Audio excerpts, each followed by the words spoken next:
লোভনীয় ইলিশ রেসিপি।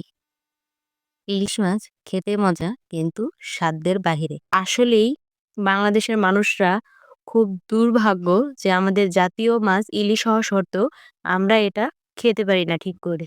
তো যাই হোক, চলুন কথা বলতে, বলতে কিন্তু মাছটাও কেটে নিয়েছি। এখানে সবকিছু আগে থেকেই কেটে কুটে গুছিয়ে নিচ্ছি।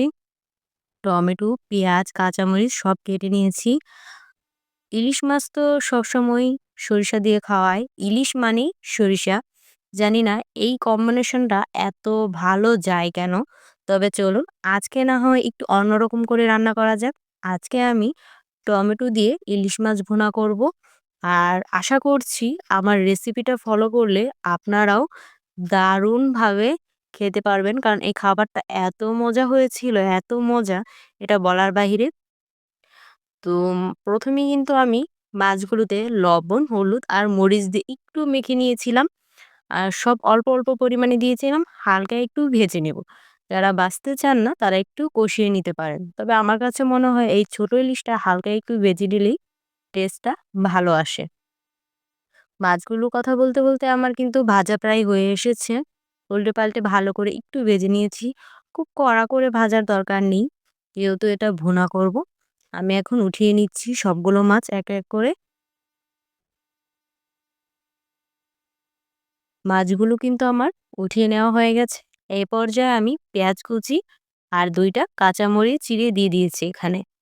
তো এগুলোকে একটু ভালো করে নেড়েচেড়ে এখানে আমি দিয়ে দিব ১ চা চামচের মতো আদা রসুন বাটা, দিয়ে এগুলোকেও ভালো করে ভেজে নেব।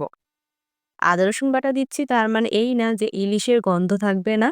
আমার রেসিপি ফলো করলে ইলিশ মাছের পুরো টেস্টটাই আপনারা পাবেন। তো এখানে আমি লবণ, হলুদ, মরিচ আর ধনিয়ার গুঁড়া পরিমাণ মতো অল্প, অল্প করে দিয়ে দিয়েছি। দিয়ে সামান্য পানি দিয়ে একটু কষিয়ে এখানে টমেটোগুলো দিয়ে দিলাম।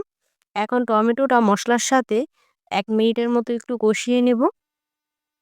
সুন্দর মতো কষানো হয়ে গেছে, উপরে তেল ভেসে উঠেছে। এই পর্যায়ে আমি মাছ ভাজাগুলো দিয়ে দিব। মাছ ভাজাগুলো মসলার সাথে একটু নেড়েচেড়ে মিনিট খানিক এগুলোকেও একটু কষিয়ে নিব। আমি খুব সুন্দর করে কষিয়ে নিয়েছি। এ পর্যায়ে আমি এখানে পরিমাণ মতো পানি দিয়ে দিব। যেহেতু এটা আমি ভুনা করব অর্থাৎ সামান্য একটু ঝোল রাখবো এটার মধ্যে। আর এই রেসিপিটা হালকা ঝোল থাকলেই ভালো লাগে। তাই আমি ঝোলের পরিমাণটা বেশিই দিয়েছি। কালারটা দেখে আশা করি বুঝতে পারছেন কতটা লোভনীয় হয়েছে। তো এই পর্যায়ে আমি আরো ২-৩ টা কাঁচামরিচ দিয়ে দিলাম। কারণ কাঁচামরিচের ফ্লেভারটা খুব ভালো লাগে। আমার তরকারিটা জাস্ট ওয়াও হয়েছে আর খেতেও অসম্ভব মজা হয়েছিল। আজ এ পর্যন্তই। আল্লাহ হাফেজ।